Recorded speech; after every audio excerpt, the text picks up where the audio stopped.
Hi, this is Sabir Hussain और आप देख रहे हैं React basic to advance series. अच्छा, नेक्स्ट है हमारे पास higher order component. Higher order component के लिए मैं पहले दो कंपोनेंट बनाता हूँ ताकि हमें पता चले हम लोग कब हायर ऑर्डर कंपोनेंट यूज़ करते हैं। इसको भी क्लोज कर देते हैं, इसको भी क्लोज कर देते हैं। कंपोनेंट वाले फोल्डर में आता हूँ और यहाँ पे मैं एक फोल्डर बना लेता हूँ एच ओ सी। हायर ऑर्डर कंपोनेंट को हम लोग एच ओ सी बोलते हैं, हायर ऑर्डर कंपोनेंट। सो यहाँ पे मैं एक फाइल बनाता हूँ, click counter dot J S. It would be our simple counter, जो हम लोगों ने लास्ट टाइम भी किसी जगह पे इम्प्लीमेंट किया था। स्टेट के अंदर हमारा पड़ा होगा count, which is by default 0। और यहाँ पे मैं एक बटन लगाऊंगा। बटन में होगा जी काउंट, और यहाँ पे इसके आगे हम लोग काउंट शोर करेंगे, this dot state dot count. और बटन के ऑन क्लिक के ऊपर मैं काउंट इंक्रीमेंट करवाना चाहूँगा, उसके लिए मुझे एक मेथड लिखना पड़ेगा। तो मैं यहाँ पे कहता हूँ जी on click equals this dot increment. Definitely ये मेथड एग्जिस्ट नहीं करता, तो हमें यहाँ पे बनाना पड़ेगा इंक्रीमेंट काउंट। यहाँ पे मैं क्या करूँगा, simply set this dot set state, और स्टेट के अंदर जो मेरे पास पड़ा हुआ है काउंट, उसमें मैं क्या दूंगा, this dot state count plus 1। अच्छा, ये इस तरीके से भी कर सकते हैं, और ये दूसरे तरीके से भी किया जा सकता है, जिसमें हम लोग कंफर्म करते हैं कि स्टेट पहले अपडेट हुई है कि नहीं। ठीक है, उसमें हम लोग क्या करते हैं, इधर स्टेट लेते हैं और इधर एरो कंपोनेंट लेते हैं। ठीक है, और फिर इसके अंदर हम लोग यहाँ पे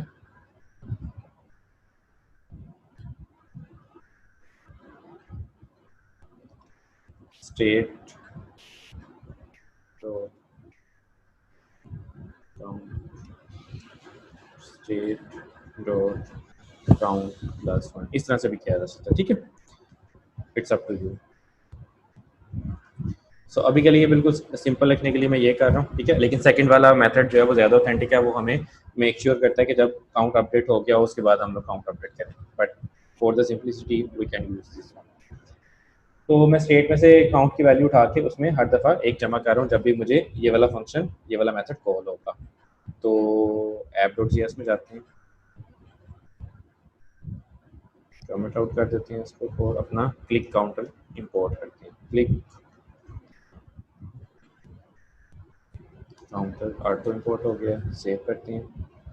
तो ये मेरे पास बटन आ गया, ये देखिए मैं क्लिक कर रहा हूँ तो मेरे पास काउंट इंक्रीज हो रहा है। ओके, अच्छा, अब कस्टमर आता है, कस्टमर कहता है कि अच्छा ठीक है, ये क्लिक काउंटर आपने इंप्लीमेंट कर दिया, अब हमें एक जगह पे होवर काउंटर भी इंप्लीमेंट करना है। तो मुझे होवर काउंटर बनाना पड़ेगा। यहाँ पे यूजर जितनी दफ़ा उसके ऊपर होवर करे उस बटन के ऊपर, काउंट इंक्रीज होना चाहिए। तो मैं एक फाइल बनाता हूँ, hover counter dot J S.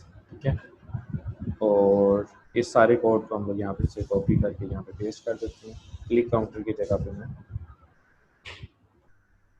Over counter कर देता हूँ, सॉरी ओवर काउंटर। और क्या करना है, यस, ऑन क्लिक की जगह पे हमें यहाँ पे ऑन माउस ओवर का इवेंट कॉल करना है। ठीक है, बाकी सारा कुछ बिल्कुल सेम रहेगा। इसको हम लोग कर सकते हैं काउंट बाय ओवर, और इसको कर सकते हैं काउंट बाय क्लिक। सेव करते हैं, ऐप डॉट जी एस में जाते हैं और होवर काउंटर इंपोर्ट करते हैं। एप्लीकेशन में आता हूँ, ये देखिए मैं होवर कर रहा हूँ इसके ऊपर, और ये हमारा काउंटर अपडेट हो रहा है। इसके ऊपर क्लिक करेंगे तो ये काउंटर अपडेट होगा। ठीक है, अच्छा, अब इसमें देखें कि ये आपके पास रियल टाइम सिनेरियो में एप्लीकेशन के अंदर बहुत दफ़ा इस तरह से होता है कि ये दो अलग अलग कंपोनेंट है, एक क्लिक काउंटर और एक होवर काउंटर। लेकिन अगर हम इसमें देखा जाए तो कोड बिल्कुल सेम है, ये लॉजिक हमारी बिल्कुल सेम है। यहाँ पे कंस्ट्रक्टर के अंदर स्टेट में हमारे पास काउंट काउंट पड़ा हुआ है, और एक मेथड है जो उस काउंट को इंक्रीज करवा रहा है, चाहे वो होवर के ऊपर हो रहा है चाहे वो क्लिक के ऊपर हो रहा है, लेकिन हमारी जो ओवरऑल लॉजिक है वो बिल्कुल सेम है। तो जब भी हमारे पास कोई इस तरह का सिनेरियो आ जाता है, डेफिनेटली इस तरह से तो कोड रिपीट होता जाएगा ना। अगर मुझे कस्टमर कहता है किसी और जगह पे भी इस तरह से काउंट अपडेट करना है, फॉर एग्जांपल वो कहता है कि डबल क्लिक के ऊपर काउंट अपडेट करना है, तो मुझे इसी तरह से डबल क्लिक का एक कंपोनेंट बनाना पड़ेगा। तो इस तरह से कोड जो है ना वो हमारा रिडंडेंट होता जाएगा। उस रिडंडेंसी को रिमूव करने के लिए और कोड की जो लॉजिक्स हैं वो एक जगह पे रखने के लिए हमारे पास एक कॉन्सेप्ट है, that is called HOC, higher order component. ठीक है, हायर ऑर्डर कंपोनेंट में हम लोग क्या करते हैं, एक हायर ऑर्डर कंपोनेंट बनाते हैं और उसको एक कंपोनेंट पास करते हैं। वो उसके ऊपर जो भी लॉजिक्स हमारी इंप्लीमेंटेशन वगैरह होनी होती है वो इंप्लीमेंटेशन करके हमें एक नया कंपोनेंट रिटर्न कर देता है। ये हायर ऑर्डर कंपोनेंट की डेफिनेशन है कि हायर ऑर्डर कंपोनेंट ऐसा कंपोनेंट होता है जो कि एक कंपोनेंट रिसीव करता है विच टेक्स अ कंपोनेंट, ठीक है, और उसके अंदर कुछ फंक्शनैलिटी को हम लोग इन्हांस करते हैं और वो हमें एक नया कंपोनेंट वापस रिटर्न कर देता है। और ये इंटरव्यू पॉइंट ऑफ व्यू से बहुत बहुत बहुत इंपॉर्टेंट चीज़ है और प्रैक्टिकल पॉइंट ऑफ व्यू से भी बहुत ज़रूरी चीज़ है, क्योंकि हम लोग ये बहुत डेली बेसिस में इम्प्लीमेंट कर रहे होते हैं। अच्छा, तो अब मैं यहाँ पे आता हूँ और HOC के अंदर मैं एक फ़ाइल बनाता हूँ विथ काउंट या विद काउंटर, कोई भी फाइल बना सकते हैं। ठीक है, अब इसका मैंने W छोटा रखा है, इसका मतलब है इस फाइल को मैं एज अ कंपोनेंट यूज़ नहीं करने जा रहा। ठीक है, तो मैंने जानबूझ के इसका W छोटा रखा है। अच्छा जी, यहाँ पे सबसे पहले हम लोग करते हैं इंपोर्ट रिएक्ट फ्रॉम रिएक्ट, और यहाँ पे मैं कहता हूँ const with count equals to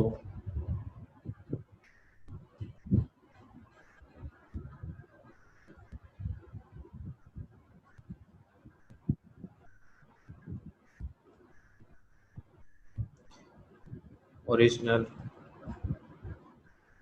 component as a parameter ले रहा हूँ। ठीक है, HOC की डेफिनेशन है ना, ये एक जो कंपोनेंट है हमारा वो as a parameter component receive करता है। ठीक है, और क्या करता है, हमें एक नया कंपोनेंट रिटर्न करता है। तो मैं यहाँ पे लिख देता हूँ, इसके अंदर हम लोग बना लेते हैं क्लास न्यू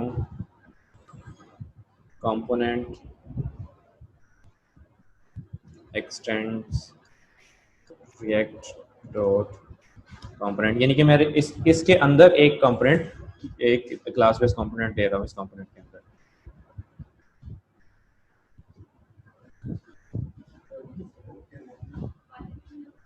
और यहाँ पे मैं रिटर्न करता हूँ, रिटर्न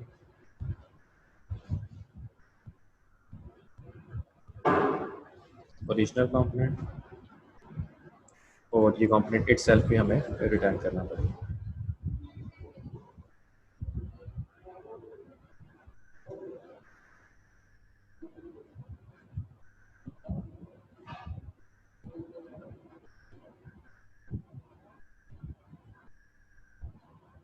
क्लास बेस्ड कंपोनेंट है तो रेंडर हम लोग मिस नहीं कर सकते, RENDER रेंडर, रेंडर मेथड आ गया और उसके अंदर हमारा रिटर्न आ गया। ठीक है, तो ये न्यू कंपोनेंट हम लोगों ने कर दिया रिटर्न, और at the end export default with count.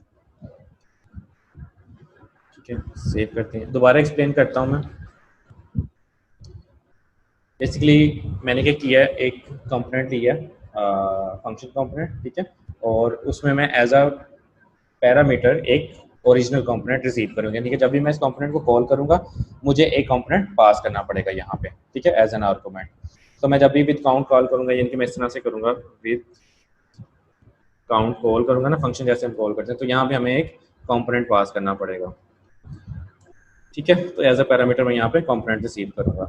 अब वो जो एज अ पैरामीटर मैं कंपोनेंट रिसीव कर रहा हूँ, ठीक है, वो मैंने अब रिसीव कर लिया यहाँ पे। तो मैंने क्या किया, इस कंपोनेंट के अंदर मैं एक क्लास बेस्ड कंपोनेंट बनाया है, और उस क्लास बेस्ड कंपोनेंट के अंदर मैं उस ओरिजिनल कंपोनेंट को अभी के लिए तो एज इट इज रिटर्न कर रहा हूँ, इधर रिसीव किया और इधर रिटर्न कर दिया। बाद में क्या होगा कि यहाँ पे हम लोग इस कंपोनेंट के अंदर अपनी सारी लॉजिक्स लिखेंगे और वो लॉजिक इसके ऊपर इंप्लीमेंट करके फिर इसको रिटर्न किया करेंगे। ठीक है, तो ये न्यू कंपोनेंट के अंदर रिटर्न हो रहा है, तो जब न्यू कंपोनेंट इटसेल्फ रिटर्न होगा उसके अंदर मुझे ये कंपोनेंट मिल जाएगा जिसके ऊपर सारी लॉजिक्स इंप्लीमेंट हुई होंगी। तो अब हम लोग क्या करते हैं, लेट से क्लिक काउंटर की मैं यहाँ सारी लॉजिक हटाता हूँ, इसको हम लोग ले जाते हैं विद काउंटर में।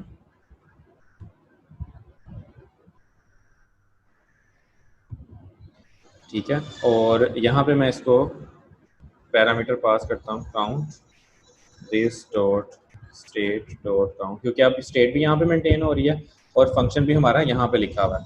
जहाँ जहाँ हमें चाहिए होगा इंक्रीमेंट काउंट वाला हम यहीं से यूज करेंगे, तो मैं इसको भी एज अ पैरामीटर पास कर देता हूँ this dot increment count. Okay, और हमें कुछ करने की ज़रूरत अभी नहीं। अच्छा, क्लिक काउंटर पे आते हैं और यहाँ पे अब हमारे पास लॉजिक नहीं है ऊपर, और लेकिन ये दोनों चीज़ें हमें प्रॉप में मिलेंगी, तो मैं यहाँ पे कह देता हूँ कॉन्स्ट। एक हमें मिलेगा काउंट जो हम लोग एज अ प्रॉप पास कर रहे हैं, यहाँ पे हम लोग पास कर रहे हैं, एक काउंट पास कर रहे हैं और एक इंक्रीमेंट काउंट पास कर रहे हैं। तो इंक्रीमेंट काउंट भी हमें प्रॉप्स में मिलेगा दिस डॉट प्रॉप्स। तो ये दिस डॉट इंक्रीमेंट की जगह इंक्रीमेंट काउंट जो हमें प्रॉप्स में मिल रहा है वो कॉल करेंगे, और इसी तरह this dot state dot count की जगह पे जो हमें प्रॉप्स में काउंट मिल रहा है वो यूज करेंगे। और अब हमें क्या करना है कि ये वाला component as a parameter pass करना है विद काउंट को। तो सबसे पहले मुझे इंपोर्ट करना है, import with count from with count, ठीक है। और अब मैं क्या करता हूँ, विद काउंट कॉल करूँगा यहाँ पे, और उसमें अपना component as a parameter pass कर दूंगा। एक दफ़ा रन करके देखते हैं, फिर मैं आके वापस आपको लॉजिक थोड़ी सी एक दफ़ा दोबारा एक्सप्लेन करता हूँ। तो अब मेरा जो क्लिक काउंटर है ये देखें बिल्कुल ठीक चल रहा है। सेम हम लोग एक दफ़ा होवर में भी करके देख लें, फिर मैं आके आपको वापस एक दफ़ा एक्सप्लेन करता हूँ दोबारा से ताकि कुछ चीज़ मिस ना हो।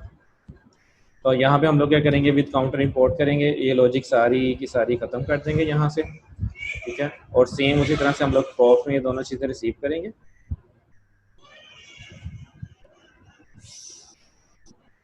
और प्रॉप्स वाली यहाँ पे यूज़ करेंगे इंक्रीमेंट काउंट और ये वाला काउंट।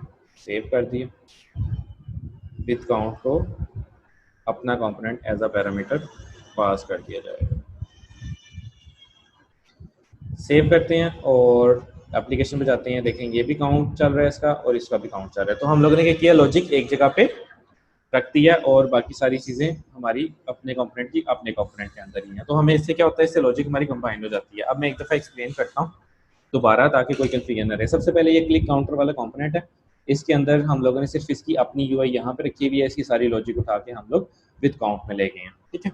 विद काउंट मतलब हमारा एक एचओसी या हायर ऑर्डर कंपोनेंट है जिसको हम लोग अपना कंपोनेंट एज एन आर्गुमेंट पास कर रहे हैं यहाँ से, ठीक है। ये चीज़ क्लियर होगी। अब हम लोग जब आते हैं एचओसी वाले कंपोनेंट में, वहाँ पे हम लोग क्या करते हैं कि वही कंपोनेंट जो भी हम लोग यहाँ से पास कर रहे हैं, यानी कि ये हम लोगों ने क्लिक काउंटर पास किया, तो क्लिक काउंटर यहाँ पे एज अ पैरामीटर रिसीव होगा, और ये हम लोग एचओसी क्या करता है, जो कंपोनेंट रिसीव करता है उसके ऊपर लॉजिक्स इंप्लीमेंट करता है, जो भी हम लोगों ने उसके ऊपर चेंजेस वगैरह करनी होती है, लॉजिक्स इंप्लीमेंट करनी होती हैं, तो सारी लॉजिक इंप्लीमेंट करने के बाद उसको वापस रिटर्न करवा दिया जाता है एक नया कंपोनेंट बना के। तो ये जो नया कंपोनेंट रिटर्न होगा, ओरिजिनल कंपोनेंट यहाँ पर रिसीव हुआ और यहाँ पर रिटर्न हुआ, इसके अंदर ये दो चीज़ें एक्स्ट्रा ऐड होंगी, यानी कि हम लोग इसके अंदर प्रॉप पास कर रहे हैं, काउंट और इंक्रीमेंट काउंट। तो इंक्रीमेंट काउंट एक मेथड है, ये जब हम प्रॉप में मेथड पास करते हैं, जैसे हम लोगों ने टू डू ऐप के अंदर किया था, तो हम लोग किसी भी जगह पे उसको कॉल कर सकते हैं। और इसी तरह ये स्टेट के अंदर इसका सिंपल सा नंबर पास हो रहा होगा, जब भी स्टेट अपडेट होगी तो यहाँ पे नया नंबर आ जाएगा। तो यहाँ पे आके वापस फिर हमने क्या किया, क्योंकि एज अ प्रॉप हमें काउंट और इंक्रीमेंट काउंट मिल रहा है, तो वो हम लोगों ने सीधा सीधा यूज कर दिया। तो इस तरह से ये एचओसी हमने इम्प्लीमेंट करके लॉजिक जो है वो इसकी एक जगह पे इम्प्लीमेंट कर दिया।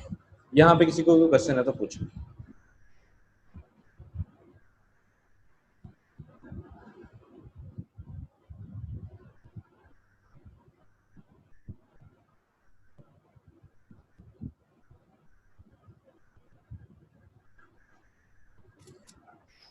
All clear? चलें नेक्स्ट टॉपिक पे मूव होते हैं। अच्छा, नेक्स्ट टॉपिक पे मूव होने से पहले मैं बताता हूँ इसकी जो नेमिंग कन्वेंशन है ना, वो हम लोग इस तरह से रखते होते हैं। मैंने आसानी के लिए वो नेमिंग कन्वेंशन रखी हुई है जो कि हमें समझ आ जाए कि हम लोग यहाँ पे ओरिजिनल कंपोनेंट ले रहे हैं और यहाँ पे पास कर रहे हैं, ठीक है। और ऐसे भी कोई मसला नहीं है, कोई 1% भी कोई मसला नहीं है, लेकिन अगर आप नेमिंग कन्वेंशन बिल्कुल स्टैंडर्ड के मुताबिक करना चाहो तो उसमें हम लोग फिर यहाँ पे हमेशा वो नेम लिखते हैं विद काउंटर, ठीक है। और यहाँ पे ओरिजिनल कंपोनेंट की जगह पे हमारे पास आता था रैप्ड कंपोनेंट, और ये इसके इर्द गिर्द ब्रैकेट्स नहीं है क्योंकि सिंगल आर्गूमेंट है, तो यहाँ पे हम लोग ब्रैकेट्स के बगैर इसको यूज़ कर सकते हैं। ठीक है, तो ये ओरिजिनल कंपोनेंट की जगह पे रैप कंपोनेंट आता है और सेम इसी तरह से यहाँ पे रैप कंपोनेंट जो है वो रिटर्न कर दिया जाता है। ठीक है, और ये जो हम लोगों ने जिसका नाम न्यू कंपोनेंट रखा हुआ है यहाँ पे, इसको हम लोग बोलते हैं with component with capital W के साथ। ठीक है, विद काउंटर, सेम नेम वही ऊपर वाले यूज़ करते हैं लेकिन कैपिटल के साथ, ताकि हम लोग एज अ कंपोनेंट इसको वापस रिटर्न करवा सकें। तो ये अगर तो समझ आ गया ये नेमिंग कन्वेंशन तो ठीक है, दैट्स फाइन। अदरवाइज आप अपनी नेमिंग कन्वेंशन यूज़ करें जैसे मैंने किया, तो कोई मसला नहीं है। काम होना चाहिए हमारी जो लॉजिक है वो एक जगह पे होनी चाहिए, एक बार बार डिफरेंट डिफरेंट जगह पे सेम लॉजिक नहीं पड़ी होनी चाहिए एप्लीकेशन। Sir please. सर ये काम लिफ्टिंग अप से कर सकते थे फंक्शन? हाँ, लिफ्ट स्टेट अप से भी कर सकते थे, बट उसमें क्या था कि लिफ्ट स्टेट अप में आपके जो दोनों कंपोनेंट हैं वो सेम पेरेंट के अंदर आने चाहिए, सेम पेरेंट के अंदर। ठीक है, सेम चाइल्ड होना चाहिए। तो लेकिन हम लोगों के व्हाट इफ के एक कंपोनेंट हमारा जो है वो किसी और उसमें किसी और एक डोम के अंदर पड़ा हुआ है। ठीक है, हमारे डोम ट्री बने हुए हैं, तो डोम ट्री के अंदर एक कंपोनेंट किसी जगह और जगह पे पड़ा हुआ है, किसी और जगह पे पड़ा हुआ है। तो HOC के केस में क्या होता है कि हम लोग किसी जगह पे भी जहाँ पे भी ये कंपोनेंट बनाए, ये देखो इसने कोई पेरेंट चाइल्ड का रिलेशन कुछ भी नहीं बना। ठीक है, हम लोगों ने ये नहीं देखा कि होवर कंपोनेंट और क्लिक जो है वो एक ही पेरेंट के जो हैं वो चाइल्ड हैं, दोनों नहीं, ये दोनों इंडिपेंडेंट अपने अपने कंपोनेंट हैं। ये किसी जगह पे भी पड़े हो, आप सिर्फ इस तरह से इसको पास करें और ये आपके लॉजिक यहाँ पे चलनी शुरू हो जाती है। तो लिफ्ट स्टेट आप में और HOC में ये डिफरेंस है। ठीक है, क्वेश्चन अच्छा था आपका, इसके अंदर लिखा भी हुआ है, मैंने डॉक्यूमेंटेशन पढ़ोगे ना पता चल जाएगा कि फर्स्ट हमारे माइंड में ये सोल्यूशन आता है कि हम लोग लिफ्ट स्टेट आप का लें, लेकिन लिफ्ट स्टेट आप में क्या होता है कि उसमें दोनों जो भी आपके कंपोनेंट है वो सारे उसके चाइल्ड होने चाहिए, तो फिर आप लोग लिफ्ट स्टेट आप कर सकते हैं।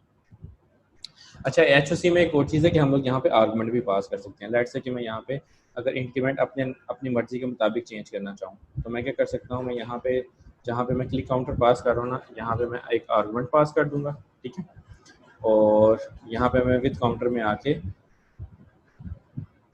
जहाँ पे मेरे पास ओरिजिनल कंपोनेंट लगा हुआ है, यहाँ पे मैं एक और आर्गुमेंट रिसीव कर सकता हूँ इंक्रीमेंट के नाम से कि कितना इंक्रीमेंट करना है। लेकिन अब दो मेरे पास हो गए हैं, तो मुझे यहाँ पे पेरेंथेसिस लगानी पड़ेंगी, दो आर्गुमेंट्स हो गए हैं। और इस इंक्रीमेंट को मैं यहाँ से यहाँ पे मूव कर देता हूँ और यहाँ पे, बल्कि यहाँ पे हम लोग जीरो ही रहने देते हैं यहाँ पे। तो जितना भी इंक्रीमेंट के अंदर आप नंबर पास करेंगे वो हमेशा काउंटर के अंदर प्लस हो जाया करेगा। बाय डिफॉल्ट इसकी वैल्यू 1 है, अगर आप नहीं पास करते, अगर आप पास कर रहे हैं तो जो भी पास करेंगे वो चल जाएगा। तो वापिस आते हैं अपनी एप्लीकेशन में क्या, और नहीं चला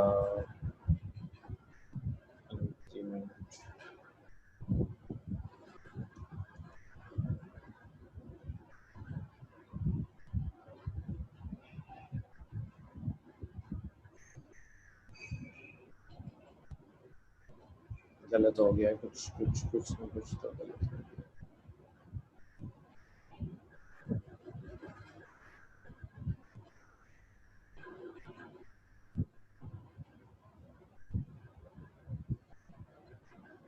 काउंट में पास कर रहा हूँ, click count and 10 click count.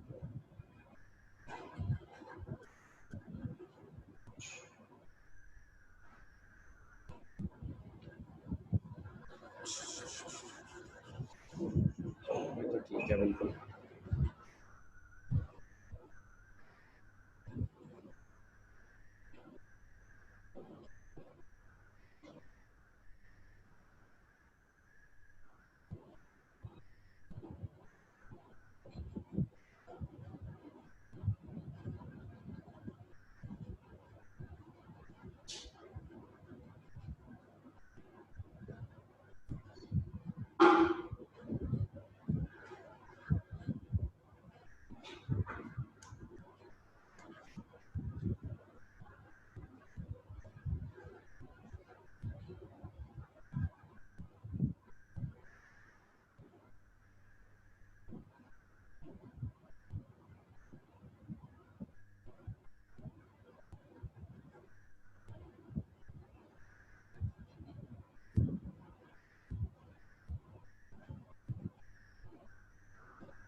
ये चलना शुरू हो गया, वो हम लोगों ने फाइल में सेव की हुई थी, ठीक है। और अगर डिफ़ॉल्ट वैल्यू लगाऊँ मैं यहाँ पे तो इस वन ये भी चलती है फिर, ठीक है। यहाँ पे डिफ़ॉल्ट वैल्यू चल रही है और क्लिक के अंदर हम लोगों ने 10 पास किया तो ये 10 10 के उससे इंक्रीमेंट हो रहा है, सिर्फ फाइल नहीं सेव की हुई थी, बाकी सारा लॉजिक बिल्कुल ठीक है।